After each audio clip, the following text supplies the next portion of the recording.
Hello friends, पारस classes में आप सभी का बहुत बहुत स्वागत है। तो आज हम डिस्कस करने वाले हैं संस्कृत का मोस्ट इंपॉर्टेंट और मोस्ट डिमांडिंग टॉपिक माहेश्वर सूत्र। ठीक है, चलिए सबसे पहले इसकी उत्पत्ति के विषय में जानेंगे कि माहेश्वर सूत्र की उत्पत्ति के विषय में क्या कथन दिए गए हैं। ठीक है, तो सबसे पहले देखिए, कहा जाता है कि माहेश्वर सूत्र की उत्पत्ति कैसे हुई। तो सबसे पहले शिव भगवान के द्वारा क्या किया गया कि वाद्य यंत्र डमरू बजाया गया। तो डमरू के बजने से क्या हुई, ध्वनियाँ उत्पन्न हुई और उन्हीं ध्वनियों को 14 सूत्रों में विभाजित किया गया और इन्हीं 14 सूत्रों को माहेश्वर सूत्रों के नाम से जाना जाता है।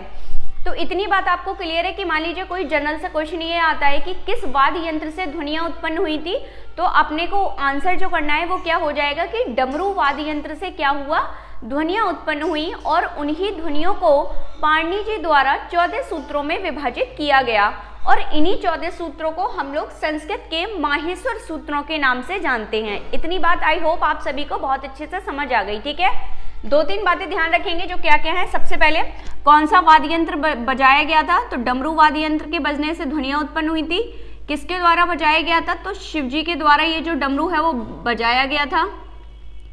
उसके बाद किसके द्वारा इन ध्वनियों को 14 सूत्रों में विभाजित किया गया, तो पाणिनि जी द्वारा इन ध्वनियों को 14 सूत्रों में विभाजित किया गया। ठीक है, पाणिनि जी द्वारा इन ध्वनियों को कितने सूत्रों में विभाजित किया गया, 14 सूत्रों में विभाजित किया गया। और ये सब हमें किस ग्रंथ से पता चलता है, यानी कि तो पाणिनि जी द्वारा जो रचित ग्रंथ है कौन सा, अष्टाध्यायी। कौन सा ग्रंथ है, अष्टाध्यायी। उसी ग्रंथ से हमें यह सभी कथन का ज्ञान होता है। ठीक है, यह ज्ञात होता है, आप कुछ भी समझ सकते हैं। तो कौन सा ग्रंथ था जिसमें हमें सबसे पहले इन कथनों के बारे में पता चला, तो ग्रंथ का नाम है अष्टाध्यायी। किसके द्वारा रचित है, पाणिनि जी द्वारा। क्या कथानक मिलता है कि सबसे पहले शिव भगवान के द्वारा वाद्य यंत्र डमरू बजाया गया जिससे ध्वनियां उत्पन्न हुई और उन्हीं ध्वनियों को कितने सूत्रों में विभाजित किया गया, 14 सूत्रों में विभाजित किया गया। ठीक है, आप कह सकते हैं कि 14 सूत्रों में विभाजित किया, कहा जाता है 14 खंडों में विभाजित किया गया, या फिर आप कह सकते हैं कि 14 भागों में विभाजित किया गया। ठीक है, कुछ भी आ सकता है। 14 सूत्र कह सकते हैं, 14 सूत्रों में विभाजित किया, 14 खंडों में विभाजित किया, या उन ध्वनियों को 14 भागों में विभाजित किया। ठीक है, कुछ भी आए, आंसर अपने को 14 ही करना है। ठीक है, अब वही जो 14 सूत्र हैं उनको हम किसके नाम से जानते हैं, माहेश्वर सूत्रों के नाम से जानते हैं। लेकिन क्यों इनका नाम माहेश्वर सूत्र पड़ा या इनका अन्य नाम क्या क्या है उस पर भी अभी हम चर्चा करेंगे। लेकिन सबसे पहले अब मैं आपको वो 14 माहेश्वर सूत्रों के बारे में बताऊंगी कि वे 14 माहेश्वर सूत्र कौन कौन से हैं। ठीक है, और उनको याद करने की ट्रिक क्या रहेगी, दोनों ही बातें हम यहाँ पर समझेंगे। चलिए शुरू करेंगे। उससे पहले एक इम्पॉर्टेंट बात और, संस्कृत के माहेश्वर सूत्रों को ही संस्कृत की वर्णमाला के नाम से जाना जाता है। किसके नाम से जानते हैं, वर्णमाला। यानी कि अगर कोई पूछे कि संस्कृत की वर्णमाला के विषय में बताइए, तो संस्कृत की वर्णमाला का मतलब ही है कि हमें किसके बारे में बताना है, हमें 14 माहेश्वर सूत्रों के विषय में बताना है। ठीक है, अब ये बहुत ही विशेष सूत्र हैं। देखिए आपके सामने ये 14 माहेश्वर सूत्र लिखे हैं। ठीक है, ये जैसे हमारी हिंदी की वर्णमाला होती है, जैसे उसमें स्वर होते हैं, व्यंजन भी होता है, ऐसी सारी चीजें यहाँ भी हैं, लेकिन इसको थोड़ा आपको समझना पड़ेगा। ठीक है, चलिए तो थोड़ा सा समझना शुरू करेंगे। अभी मैं आपको इनको बोलना बताऊंगी कि इन्हें हम कैसे पढ़ते हैं, फिर बाद में मैं इसका पूरा आपको क्लासिफिकेशन बताऊंगी कि क्या स्वर है, क्या व्यंजन है, और ये हलंत वाले वर्ण क्या है, और क्यों हलंत केवल आप देख पा रहे हैं सूत्र के अंतिम वर्ण पर लगा है। तो जितने भी इससे संबंधित आपकी जो बातें हैं, जो आपके प्रश्न बनते हैं, वो सारी चीजें मैं आपको यहाँ बताऊंगी। लेकिन सबसे पहले हम इन 14 सूत्रों को सीखेंगे क्योंकि इनको याद करना बहुत बहुत बहुत ही ज़्यादा महत्वपूर्ण है। ठीक है, क्योंकि आप संधि पढ़ेंगे तो भी हमें इनकी आवश्यकता पड़ेगी।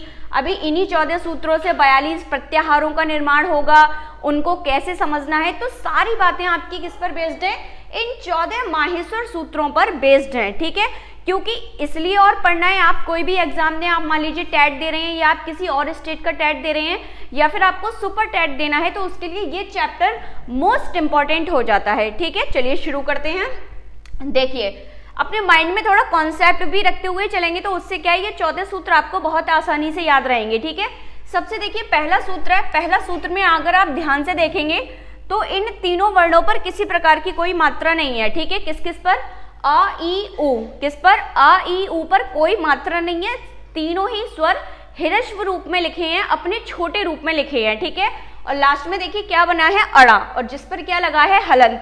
पहली बात ये ध्यान रखेंगे, देखिए किसी के भी अन्य स्वर पर हलंत नहीं लगेगा, केवल अंतिम जो वर्ण है प्रत्येक सूत्र का उसी पर अपने को हलंत लगाना है, इतनी बात आपको पता होनी चाहिए, ठीक है।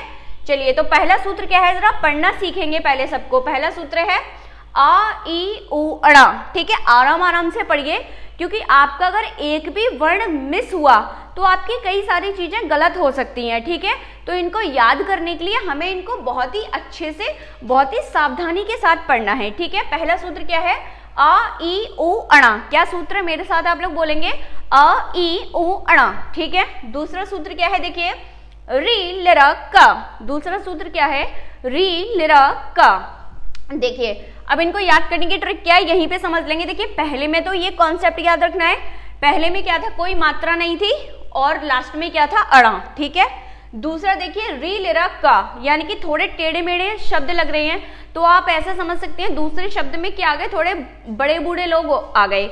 और जो हमेशा का मतलब है क्या करते रहते हैं? काएं काएं करते रहते हैं, ठीक है। क्योंकि जब बुढ़ापा आता है तो बॉडी स्ट्रक्चर भी थोड़ा चेंज हो जाता है ना, तो ऐसे ही अगर आप इनको देखेंगे तो देखिए री लिरा, इनका जो स्ट्रक्चर है वो थोड़ा क्या है? चेंज है, साधारण वर्णों की तरह नहीं है।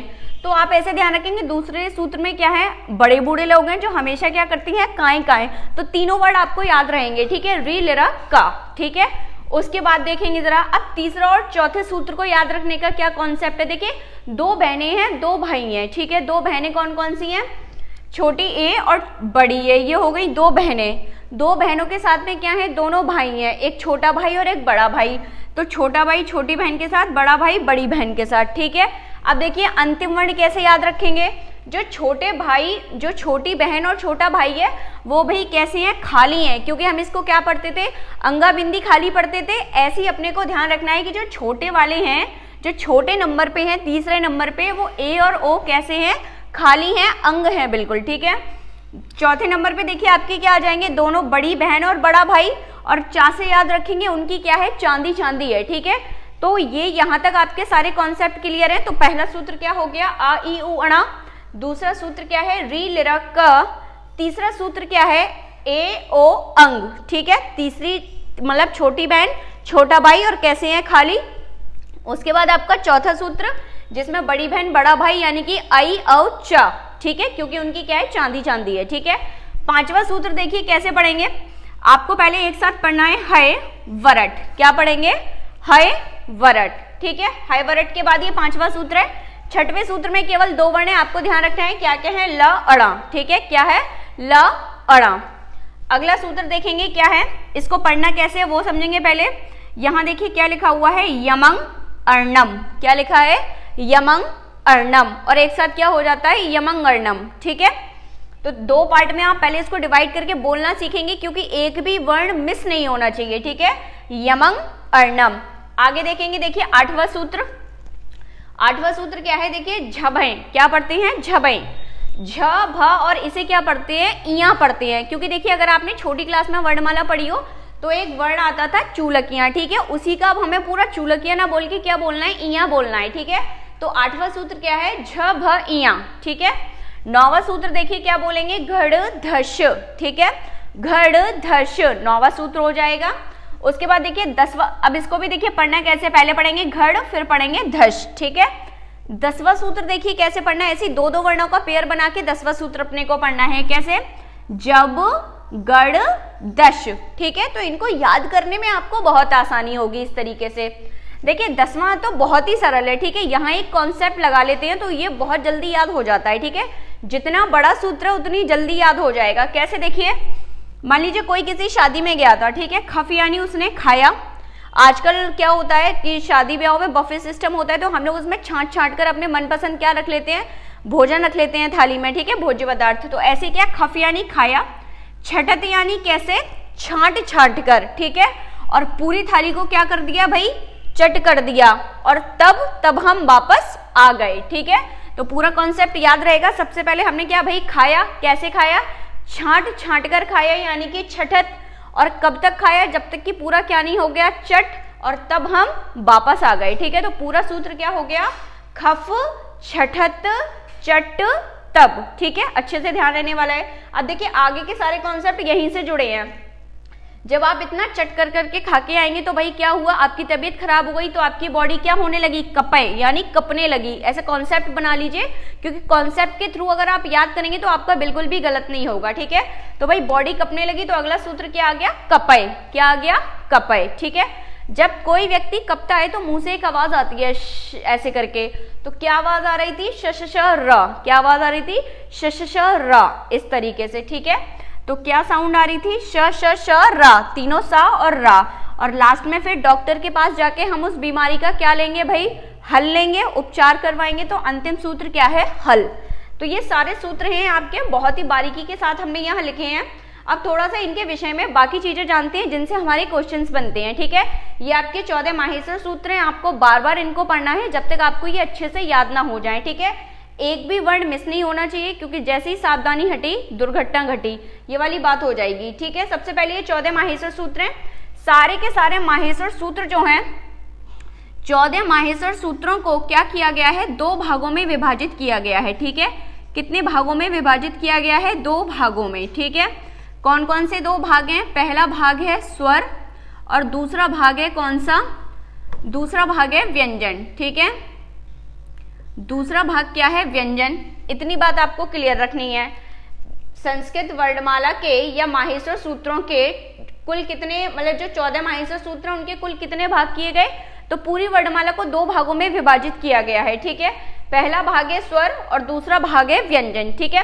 लेकिन अब जो और भी इंपॉर्टेंट पॉइंट है, क्योंकि कई सारे की पॉइंट्स बनते हैं इस वाले चैप्टर से आपके एग्जाम के लिए, तो कल बाकी के सारे जो आपके की पॉइंट्स हैं और डिटेल डिस्कशन रहेगा पूरी वर्णमाला का, कि कौन से स्वर हैं, इस हलंत वाले वर्ण को क्या कहते हैं, किसकी कितनी संख्याएं हैं, तो वो सारी चीजें कल मैं आपसे डिस्कस करूंगी नेक्स्ट क्लास में। आज आपका काम ये रहेगा, आपको ये 14 माहेश्वर सूत्र बिल्कुल अच्छे से याद कर लेने हैं कॉन्सेप्ट के साथ। तो आई होप वीडियो आपको पसंद आई होगी। वीडियो को लाइक करेंगे, शेयर करेंगे, और चैनल को सब्सक्राइब नहीं किया है तो चैनल को सब्सक्राइब कर लेंगे और बेल आइकन प्रेस कर देंगे, जिससे कि आपको टाइम पर नोटिफिकेशन मिलता रहे, ठीक है।